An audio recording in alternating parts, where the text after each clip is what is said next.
Hello विद्यार्थियों, स्वागत है आप सभी का आपकी ऑनलाइन अर्थशास्त्र की 11वीं कक्षा की क्लासेज में। तो चलिए शुरू करते हैं अपनी आज की क्लास। आज का हमारा विषय रहेगा हमारा पाठ 2 चैप्टर 2, वही है हमारा, और आंकड़ों का संकलन। आंकड़ों के संकलन में हम कर रहे थे आंकड़ों के संकलन की विधियां, और मैंने बताया था कि भाई विधियां टोटल हमारी कितनी है, 4। पहली विधि, दूसरी और तीसरी विधि को हम कंप्लीटली कर चुके हैं। प्रत्यक्ष व्यक्तिगत अनुसंधान विधि, अप्रत्यक्ष मौखिक अनुसंधान विधि और स्थानीय संवाददाताओं से सूचना प्राप्ति, ये 3 विधियां हम अच्छे से कर चुके हैं। चौथी विधि हमारी है प्रश्नावली या अनुसूची विधि। प्रश्नावली या अनुसूची विधि में डाक विधि को भी हम कर चुके हैं। इस विधि में मैंने बताया था कि भाई हमें जो भी सूचना लेनी है उस सूचना से संबंधित हम एक प्रश्नावली तैयार करेंगे, एक पेपर तैयार करेंगे, जिसके अंदर हमें जो जो सूचनाएं चाहिए उन सूचनाओं से संबंधित हम प्रश्न लिखेंगे, और उन प्रश्नों को हम डाक के माध्यम से अलग अलग दूर दूर के स्थानों तक भेजकर अपनी सूचना को मंगवाएंगे। क्योंकि हमने अपनी प्रश्नावली को डाक के माध्यम से भेजा, इसलिए हम उस प्रश्नावली को हमने क्या कहा था, डाक विधि कहा था। इसके अलावा दूसरी विधि जो प्रश्नावली विधि का ही एक भाग है, गणक या अनुसूची विधि, ये हमारी रहती है। आज की इस वीडियो में हम इसी विधि को अच्छे से करेंगे, गणक या अनुसूची विधि। जैसा कि मैंने आपको बता दिया कि प्रश्नावली तो तैयार होगी ही, एक पेपर तैयार होगा जिसके अंदर जो जो सूचनाएं हमें चाहिए उससे संबंधित सभी प्रश्न होंगे। उन प्रश्नों को हम डाक के माध्यम से ना भेजकर हम क्या करें, किसी व्यक्ति को नियुक्त कर दें, व्यक्ति को या व्यक्तियों को, बहुत सारे व्यक्तियों को नियुक्त कर दें जो उस प्रश्नावली को अपने हाथ में लेकर जाएंगे, और जिससे हमें वो प्रश्न पूछने हैं उनसे पूछकर वो गणक, जो व्यक्ति हमने नियुक्त किए हैं उन्हें हम गणक कहेंगे, वो गणक उन प्रश्नों को पूछकर स्वयं उस प्रश्नावली को भरेंगे। तो उस विधि को कहेंगे हम गणक या अनुसूची विधि। तो गणक विधि का अर्थ क्या हुआ कि गणकों द्वारा प्रश्नावली को भरा जाना। गणक कौन है, वो व्यक्ति हैं जिन्हें प्रशिक्षण दिया गया है, जिन्हें ट्रेनिंग दी गई है कि हमें वो प्रश्नावली किस प्रकार से भरनी है। जैसा कि हमने पिछले अपनी उसमें पढ़ा, डाक विधि की क्या अवगुण था कि भाई ये सिर्फ पढ़े लिखे लोग ही इसको कर सकते हैं, जिनको डाक के माध्यम से, जिनको लिखना आता है, पढ़ना आता है, तो वही आदमी डाक विधि का प्रयोग कर पाएंगे। लेकिन जब गणक जाएंगे और वो प्रश्नों को पूछकर वो स्वयं भरेंगे, तो ये हमारी हर तरह के व्यक्ति के ऊपर लागू हो सकती है, चाहे वो अनपढ़ हो, चाहे वो किसी भी प्रकार का व्यक्ति क्यों ना हो, क्योंकि गणक स्वयं पूछताछ करेंगे और वो पूछकर अपने हिसाब से तब प्रश्नावली को भरेंगे। तो अब करते हैं हम कि भाई ये जो गणक विधि है ये कहाँ पर इसका प्रयोग किया जाता है, उपयुक्तता कहाँ होगी इसकी। तो सबसे पहले इसकी उपयुक्तता क्या है, विस्तृत क्षेत्र के अंदर, यानी कि एक बड़ा एरिया, एक गणक थोड़े ही लगाएंगे, गणक हम अपनी जितनी हमारी जरूरत है उसके हिसाब से गणक हम बहुत सारे भी लगा सकते हैं। तो उन अलग अलग गणकों को अलग अलग स्थानों पर भेजकर और वो गणक को अपने पूरी सूचना लाकर देंगे, तो बड़े एरिया कवर हो जाएगा इससे हमारा। दूसरा, इसकी विधि कब ये विधि उपयुक्त रहेगी, जब जो गणक है, जो प्रश्नावली को भर के लेके आएंगे, वो क्या होने चाहिए, बिल्कुल निपुण होने चाहिए और निष्पक्ष होने चाहिए। निपुण निष्पक्ष का मतलब ये है कि भाई उन्हें अपना काम करना बहुत अच्छे से आता हो और बिना पक्षपात के वो उस प्रश्नावली को भर के लाएं, यानी कि जहाँ कहीं भी जाकर वो भर के लाएंगे उन लोगों से उनका कोई भी आपसी संबंध नहीं होना चाहिए, बिल्कुल निष्पक्ष भावना के साथ उन्हें वो प्रश्नावली पूरी भरनी चाहिए। साथ ही क्या है कि गणकों को रीति रिवाज भाषा का ज्ञान होना चाहिए, जहाँ से भी वो सूचना है, जहाँ से भी उनको सूचना लानी है, वहाँ के लोगों का रहन सहन, रीति रिवाज, भाषा का ज्ञान गणक को होना चाहिए। क्योंकि गणक जब उन लोगों के साथ मिलजुल कर, उनके साथ उन्हीं के जैसा बनकर जब अपनी पूछताछ करता है, तो उसे जो सूचना मिलेगी वो सटीक मिलेगी और शुद्ध मिलेगी। तो हम क्या कह सकते हैं कि गणक ये विधि कहाँ पर उपयुक्त रहेगी, बड़े एरिया के अंदर भी हम इसका प्रयोग कर सकते हैं, और जब गणक निपुण निष्पक्ष और ये सारा ज्ञान वो रखते हों तब ये विधि ठीक रहेगी, उपयुक्त रहेगी। इस विधि का प्रयोग हमें तब करना चाहिए।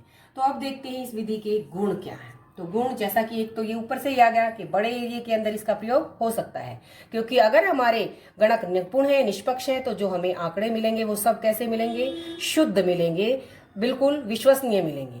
तीसरा इसका गुण है व्यक्तिगत संपर्क। मैंने यहाँ पर बताया था आपको कि भाई गणक क्या है, उनके अंदर घुलकर मिलजुल कर उनकी भाषा का उसको ज्ञान है और उस माहौल में रहकर अपने आंकड़े इकट्ठे करेगा। तो गणक कि व्यक्तिगत संपर्क उन लोगों के साथ बन जाएंगे और वो उन लोगों को बिल्कुल पास से, नज़दीक से उन लोगों को देख पाएगा और उन लोगों को समझ पाएगा। तो क्या कह सकते हैं हम, गणक के क्या हो गए, उन लोगों के साथ व्यक्तिगत संपर्क हो गए। तो ये इस विधि के गुण हैं कि बड़े एरिया के अंदर हम इसका प्रयोग कर पाएंगे, आंकड़े शुद्ध मिलेंगे और व्यक्तिगत संपर्क भी हम स्थापित कर पाएंगे।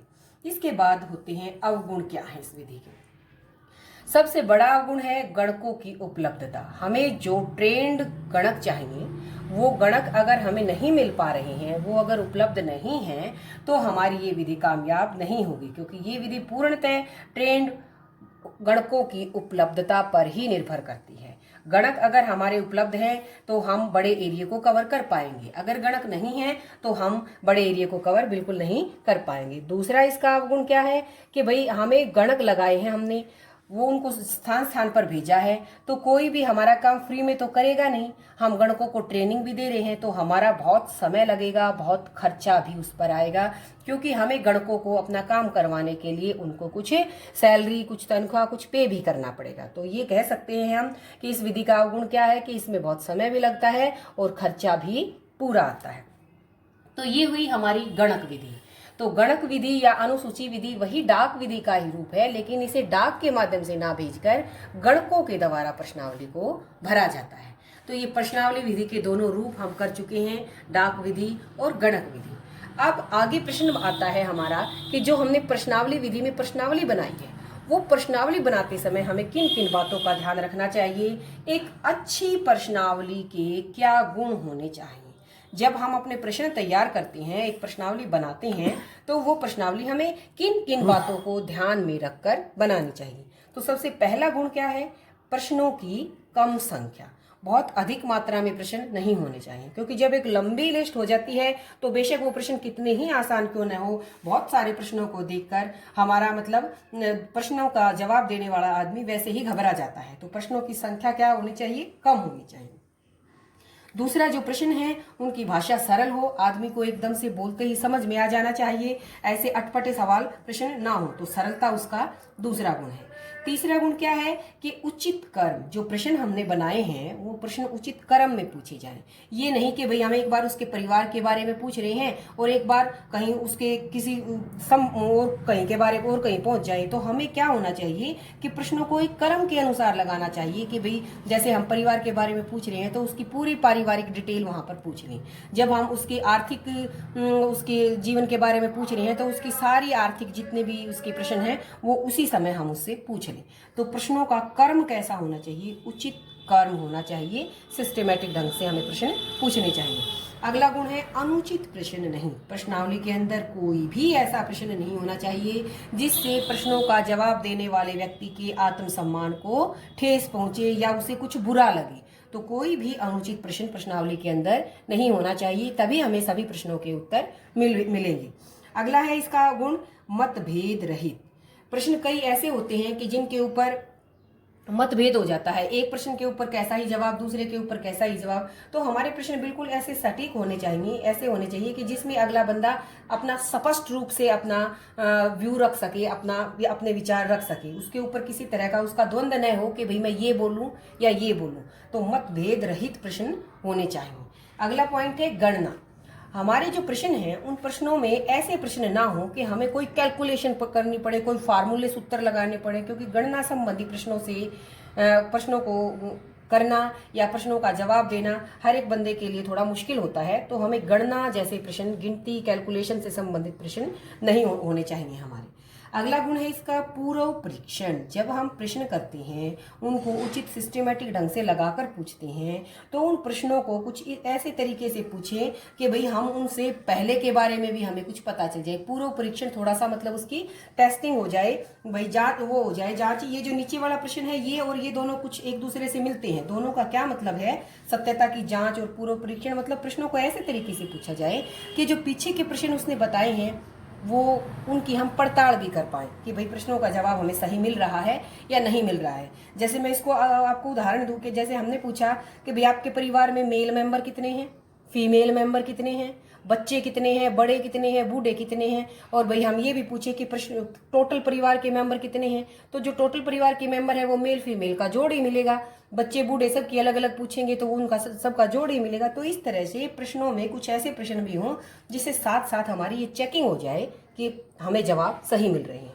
अगला है निर्देश। ये बहुत ही इंपॉर्टेंट गुण है इसका कि कोई भी प्रश्नावली जो होती है उसको भरने से पहले ही ये निर्देश होने चाहिए, जिसमें ये पता होना चाहिए कि भाई आपको क्या करना है और हम इन प्रश्नों को आपसे पूछकर क्या करने जा रहे हैं।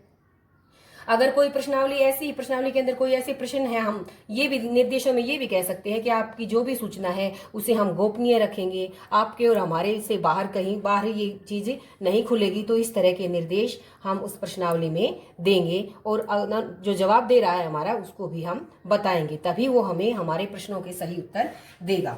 प्रश्नावली को लौटाने की प्रार्थना, और ये भी बहुत इंपॉर्टेंट प्रश्न है कि भाई हम एक रिक्वेस्ट लिखेंगे, प्रार्थना करेंगे कि कृपया अगर हम डाक विधि से भेज रहे हैं तो हमारी प्रश्नावली को पूरा करके हमें लौटाने की भी प्रार्थना हम उनसे करेंगे, क्योंकि अगर प्रश्नावली फिल कर दी लेकिन वो वापस पोस्ट ही नहीं करी तो हमारे पास कोई सूचना नहीं पहुंचेगी। तो हमें ये रिक्वेस्ट भी करनी है कि प्रश्नावली को वापस हमारे पास भेजा भी जाए।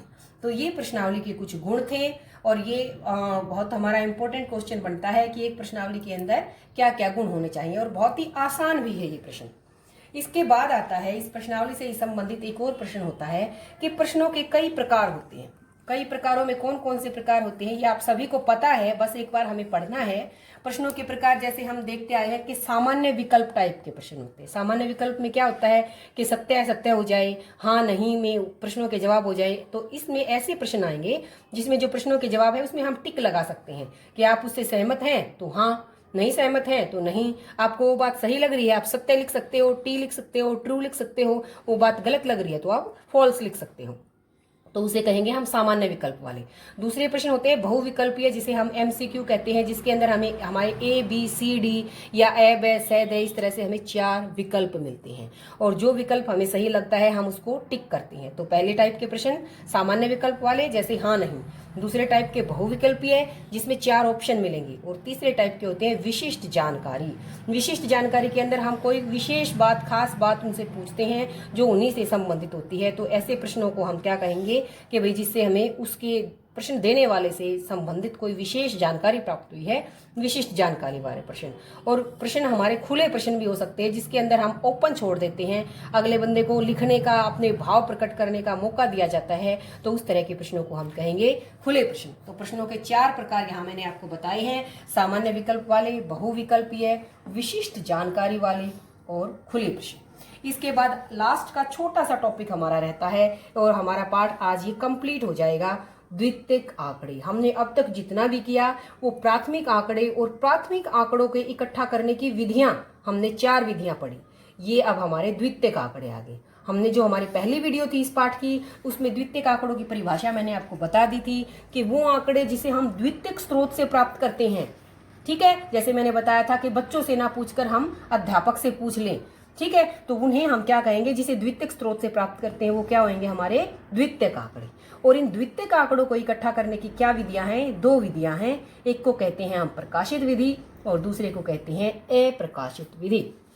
प्रकाशित क्या होता है कि इसके जो आंकड़े होते हैं उनका प्रकाशन होता है, छपते हैं। वो कहाँ कहाँ पर छपते हैं, जैसे सरकारी प्रकाशन, सरकार के गजट होते हैं, बजट होते हैं, कितनी सारी चीजें जो टाइमली वार्षिक रूप से, मासिक रूप से, साप्ताहिक रूप से वो छपती हैं।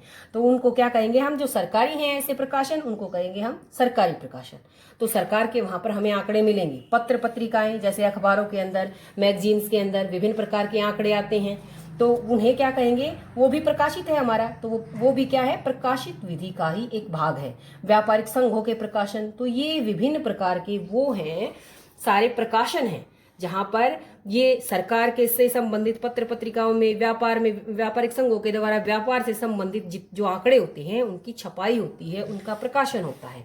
और अगर हमें जरूरत पड़े तो यहाँ से हम उन आंकड़ों को उठा सकते हैं, तो इसे कहेंगे हम प्रकाशित आंकड़े। इसके अलावा द्वितीयक आंकड़ों का एक और स्रोत होता है अप्रकाशित स्रोत, जैसे स्कूल, कॉलेज, दफ्तर आदि। अब स्कूलों के अंदर हमारे पास सारे आंकड़े होते हैं, रजिस्टर होते हैं, SC, BC, जनरल सभी तरह के बच्चों का सारा डिटेल होती है, उनके अकाउंट नंबर होते हैं, हमारा रिजल्ट 10वीं का कितना, 12वीं का कितना, 11वीं का कितना, सारा होता है। लेकिन हम उनको छपवाते थोड़े ही हैं, वो हमारे पास रजिस्टरों में होते हैं। ऐसे ही कॉलेजों के अंदर, दफ्तरों के अंदर सबके रजिस्टर होते हैं और सबके पास अपने सारे आंकड़े होते हैं, लेकिन वो प्रकाशित नहीं होते अखबारों में या और कहीं पर, वो छपते नहीं। तो इसलिए हम इसको क्या कहेंगे, अप्रकाशित स्रोत। तो द्वितीयक आंकड़े वो आंकड़े जो हमें द्वितीयक स्रोत से प्राप्त होते हैं, और इसकी दो विधियां, प्रकाशित और अप्रकाशित। प्रकाशित के अंदर सारे प्रकाशन आ जाएंगे जहां जहां पर वो छपते हैं, और अप्रकाशित में वो आएंगे जो छपते नहीं लेकिन वैसे हमारे पास रिकॉर्ड उपलब्ध होता है।